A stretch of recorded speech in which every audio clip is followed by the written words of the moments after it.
जय गुरु जी, शुक्राना गुरु जी। गुरु जी के प्यारे भक्तों को कोटि कोटि नमन। सत्संग के दौरान गुरु जी ने बड़े ही सरल और सटीक शब्दों में आत्मा और परमात्मा के मिलन का गूढ़ रहस्य समझाया। आओ सत्संग में सुनते हैं। इस सत्संग को पूरा सुनो और इस सत्संग को शेयर जरूर करें। और भक्तजनों को हाथ जोड़कर निवेदन है कि इस चैनल को सब्सक्राइब करें और हर रोज गुरु जी के सत्संग का लाभ उठाएं। सत्संग के दौरान गुरु जी ने बड़े ही सरल और सटीक शब्दों में आत्मा और परमात्मा के मिलन का गूढ़ रहस्य समझाया। उन्होंने कहा, आत्मा और परमात्मा का संबंध अत्यंत गहरा है। आत्मा परमात्मा का ही अंश है और इसका मुख्य उद्देश्य अपने मूल यानी परमात्मा से मिलन करना है। यह मिलन तभी संभव है जब आत्मा अपने भीतर की अशुद्धियों को दूर कर पूर्ण शुद्धता को प्राप्त करती है। गुरु जी ने समझाया कि मानव जीवन हमें इस मिलन का अवसर प्रदान करता है। यह जन्म कोई संयोग नहीं है, बल्कि यह परमात्मा की विशेष कृपा है। उन्होंने कहा, जब हम आत्मा की शुद्धि के लिए भक्ति, सेवा और ध्यान का मार्ग अपनाते हैं, तब हमारा आंतरिक संसार उज्जवल होता है। आत्मा अपने परम सत्य को पहचानने लगती है। जब आत्मा अहंकार, लोभ और मोह जैसी नकारात्मकताओं को छोड़ देती है, तब वह परमात्मा के और करीब पहुंचती है। गुरु जी ने सरल उदाहरणों से इस रहस्य को समझाया।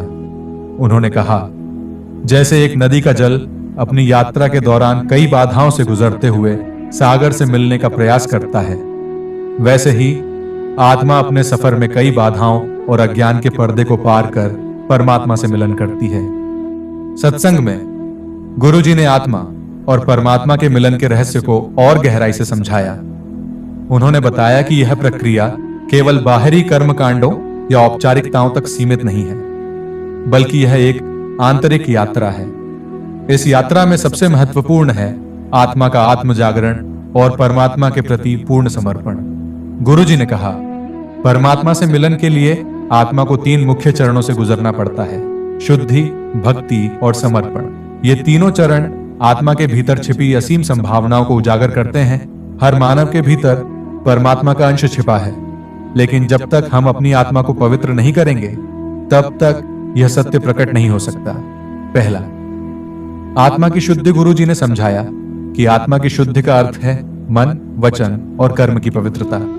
उन्होंने कहा, हमारा मन नकारात्मक विचारों, ईर्ष्या और अहंकार से भर जाता है। यह सब हमारी आत्मा को बोझिल बनाता है। शुद्धि का पहला कदम है इन नकारात्मकताओं को त्यागना और सकारात्मकता को अपनाना। गुरु जी ने ध्यान और सत्संग का महत्व बताया। उन्होंने कहा, ध्यान वह प्रक्रिया है जिसमें आत्मा अपने भीतर की अशुद्धियों को जलाकर शुद्ध होती है। यह वह अग्नि है जो आत्मा को प्रकाशमय बनाती है। ध्यान के बिना आत्मा अपनी दिव्यता को नहीं पहचान सकती। दूसरा, भक्ति का महत्व। भक्ति के बारे में गुरु जी ने कहा, भक्ति वह मार्ग है जो आत्मा को परमात्मा के समीप लाता है। सच्ची भक्ति में दिखावा नहीं होता, इसमें केवल प्रेम होता है। जब आत्मा प्रेम से भर जाती है, तो वह परमात्मा की ओर खींचने लगती है। यह प्रेम ही आत्मा और परमात्मा के बीच पुल का काम करता है। गुरु जी ने भक्त प्रहलाद और मीराबाई जैसे उदाहरण दिए, जिन्होंने अपनी भक्ति से परमात्मा को अनुभव किया। उन्होंने कहा, सच्ची भक्ति का अर्थ है अपने जीवन के हर क्षण को परमात्मा को समर्पित करना। जब हमारी भक्ति सच्ची और गहरी होती है, तो परमात्मा स्वयं प्रकट हो जाते हैं। तीसरा, समर्पण की शक्ति। गुरु जी ने कहा कि समर्पण सबसे महत्वपूर्ण है। उन्होंने समझाया, समर्पण का अर्थ है अपने अहंकार और इच्छाओं को छोड़कर स्वयं को पूरी तरह से परमात्मा के चरणों में अर्पित कर देना। जब हम अपने भीतर के मैं को समाप्त कर देते हैं, तब परमात्मा प्रकट होते हैं। यह प्रक्रिया कठिन है, लेकिन इसे सच्चे विश्वास और धैर्य से पूरा किया जा सकता है। गुरु जी ने बताया कि जैसे एक दीपक बिना तेल के नहीं जल सकता, वैसे ही आत्मा परमात्मा से बिना समर्पण के नहीं जुड़ सकती। उन्होंने कहा, समर्पण का अर्थ है हर परिस्थिति में परमात्मा की इच्छा को स्वीकार करना। जब हम हर सुख दुख को ईश्वर की इच्छा मान लेते हैं, तब हमारा अहंकार धीरे धीरे समाप्त होने लगता है। यही सच्चा समर्पण है। गुरुजी ने कहा कि आत्मा और परमात्मा के मिलन का सबसे बड़ा प्रमाण है आंतरिक शांति। जब आत्मा परमात्मा से जुड़ती है तो उसे किसी बाहरी चीज की आवश्यकता नहीं होती। यह स्थिति आनंद और शांति से भरी होती है। उन्होंने कहा, जो व्यक्ति इस मिलन को प्राप्त कर लेता है वह संसार में रहते हुए भी संसार से परे हो जाता है। वह न तो किसी चीज से प्रभावित होता है और न ही किसी चीज की लालसा करता है। गुरुजी ने अद्वैत का सिद्धांत समझाते हुए कहा, आत्मा और परमात्मा अलग नहीं है, वे एक ही हैं। यह समझने के लिए हमें अपने भीतर के पर्दे को हटाना होगा। जब यह पर्दा हटता है तो आत्मा यह जान लेती है कि वह स्वयं ही परमात्मा है। गुरुजी ने सरल भाषा में यह बताया कि जब आत्मा और परमात्मा का मिलन होता है तो व्यक्ति की सारी उलझनें समाप्त हो जाती हैं। उन्होंने कहा, यह मिलन वह अवस्था है जहां केवल आनंद, प्रेम और शांति का वास होता है। यह कोई बाहरी अनुभव नहीं बल्कि एक आंतरिक सत्य है। गुरुजी ने गुरु की महिमा का भी वर्णन किया। उन्होंने कहा, गुरु ही वह मार्गदर्शक हैं जो आत्मा को परमात्मा तक पहुंचने का मार्ग दिखाते हैं। गुरु की कृपा से ही आत्मा अपने सत्य को पहचान सकती है। गुरु के बिना यह यात्रा अधूरी है। गुरुजी ने सत्संग के अंत में कहा, आत्मा और परमात्मा का मिलन हर जीव का अंतिम लक्ष्य है। इस लक्ष्य को प्राप्त करने के लिए धैर्य, विश्वास और समर्पण आवश्यक है। जो इस मार्ग पर चल पड़ता है वह निश्चित रूप से परमात्मा से मिलन का अनुभव करेगा। गुरुजी के इन वचनों ने सत्संग में उपस्थित हर व्यक्ति के हृदय को छू लिया। उनके शब्दों ने आत्मा और परमात्मा के रहस्य को सरल और स्पष्ट रूप से समझा दिया। सत्संग के इस अमृतमय प्रवचन से सभी ने आत्मा की शुद्धि और परमात्मा के प्रति समर्पण का महत्व गहराई से अनुभव किया। सत्संग को आगे बढ़ाते हुए गुरुजी ने आत्मा और परमात्मा के मिलन को समझाने के लिए एक सुंदर कथा सुनाई। उनकी कथा में गहरा संदेश छिपा था जो सभी श्रोताओं के मन को छू गया। गुरुजी ने कहा, आत्मा और परमात्मा का संबंध इतना गहरा है कि इसे समझने के लिए हमें सरल दृष्टिकोण अपनाना चाहिए। कथा के माध्यम से यह रहस्य और अधिक स्पष्ट हो सकता है। अब सुनो एक ऐसी कथा जो आत्मा और परमात्मा के मिलन की सच्चाई को उजागर करती है। एक बार की बात है, एक छोटी सी नदी पर्वत के ऊंचे शिखर से जन्मी। वह नदी छोटी थी लेकिन उसमें अपार ऊर्जा और उत्साह था। जैसे ही वह पर्वत की ऊंचाइयों से नीचे उतरने लगी, उसने चारों ओर बिखरी सुंदरता को देखा और सोचा, मेरा उद्देश्य क्या है? मैं किस ओर बह रही हूं? नदी को अपनी यात्रा का मार्ग स्पष्ट नहीं था। उसे नहीं पता था कि वह किस ओर जा रही है और उसका अंतिम लक्ष्य क्या है। लेकिन वह भीतर से एक अज्ञात शक्ति के आकर्षण को महसूस कर रही थी। वह अपने रास्ते में आने वाली हर बाधा को पार करते हुए आगे बढ़ती रही। रास्ते में नदी ने जंगल, गांव और शहरों को पार किया। उसने देखा कि कई बार लोग उसका जल उपयोग कर रहे हैं, उसे गंदा कर रहे हैं और कई बार उसकी गति को रोकने की कोशिश कर रहे हैं। लेकिन नदी ने हार नहीं मानी। उसने सोचा, मैं चाहे कितनी भी बाधाओं का सामना करूं, मुझे अपने गंतव्य तक पहुंचना ही है। मुझे अपने भीतर बहने वाली उस आवाज का अनुसरण करना है। यात्रा के दौरान नदी एक साधु से मिली जो एक बड़े पत्थर पर ध्यान लगा रहे थे। साधु ने नदी को देखकर मुस्कुराते हुए कहा, हे नदी, क्या तुम जानती हो कि तुम्हारा लक्ष्य क्या है?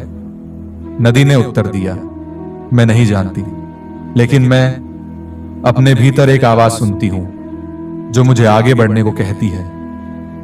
मैं जानती हूं कि मेरा उद्देश्य कुछ महान है, लेकिन मैं उसे पूरी तरह से समझ नहीं पा रही हूं। साधु ने मुस्कुराते हुए कहा, तुम्हारा लक्ष्य सागर है।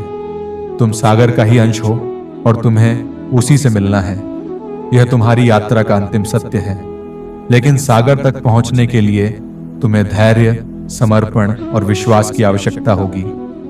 रास्ते में कई बाधाएं आएंगी, लेकिन यदि तुम अपनी दिशा में अडिग रहोगी तो तुम्हें सागर से मिलन का अनुभव होगा। साधु के वचनों से प्रेरित होकर नदी ने अपनी यात्रा जारी रखी। रास्ते में वह कभी चौड़ी हो जाती तो कभी संकरी, कभी उसका पानी शांत होता तो कभी उसमें भंवर उठते, लेकिन हर परिस्थिति में उसने अपना धैर्य बनाए रखा और सागर की ओर बहती रही। कई वर्षों की यात्रा के बाद नदी अंततः सागर के किनारे पहुंच गई। जैसे ही उसने सागर को देखा, उसकी आत्मा खुशी से भर गई। उसने महसूस किया कि वही सागर उसकी यात्रा का अंतिम लक्ष्य था। सागर ने अपनी बाहें फैलाकर नदी को अपने में समा लिया। नदी ने कहा, हे सागर, मैं वर्षों से तुम्हें खोज रही थी, अब मैं तुम्हारे पास पहुंच गई हूं। सागर ने उत्तर दिया, तुम हमेशा से मेरे ही अंश हो, तुम मुझसे अलग कभी थी ही नहीं। तुम्हारी यात्रा का उद्देश्य केवल यह समझना था कि तुम कौन हो और तुम्हारा असली स्वरूप क्या है। अब जब तुम मुझसे मिल गई हो तो तुम और मैं एक हो गए हैं। कथा समाप्त करने के बाद गुरुजी ने श्रोताओं को संबोधित करते हुए कहा, इस कथा के माध्यम से आत्मा और परमात्मा के संबंध को समझा जा सकता है। नदी आत्मा का प्रतीक है और सागर परमात्मा का। आत्मा सदा से परमात्मा का अंश है, लेकिन वह यह भूल जाती है। वह संसार की यात्राओं और संघर्षों में उलझ जाती है। लेकिन जब आत्मा अपने सच्चे स्वरूप को पहचान लेती है और अपने मूल की ओर लौटने का प्रयास करती है, तो उसका परमात्मा से मिलन होता है।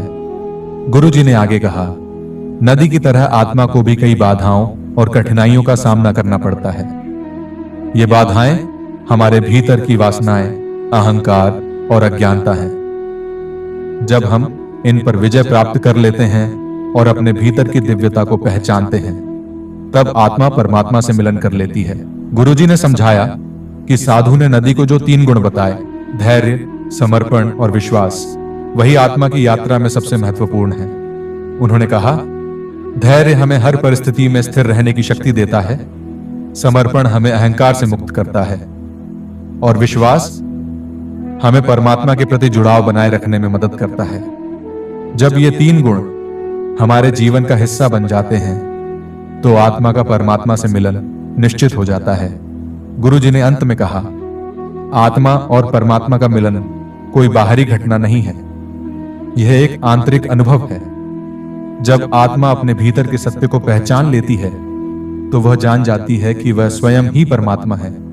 यह रहस्य समझने के लिए हमें ध्यान, भक्ति और सत्संग का सहारा लेना चाहिए। यही हमारे जीवन का सच्चा उद्देश्य है। गुरुजी की कथा और वचनों ने सत्संग में उपस्थित सभी श्रोताओं के मन को गहराई तक छू लिया। कथा ने उन्हें आत्मा और परमात्मा के रहस्य को सरलता से समझने में मदद की और जीवन को एक नई दिशा दी।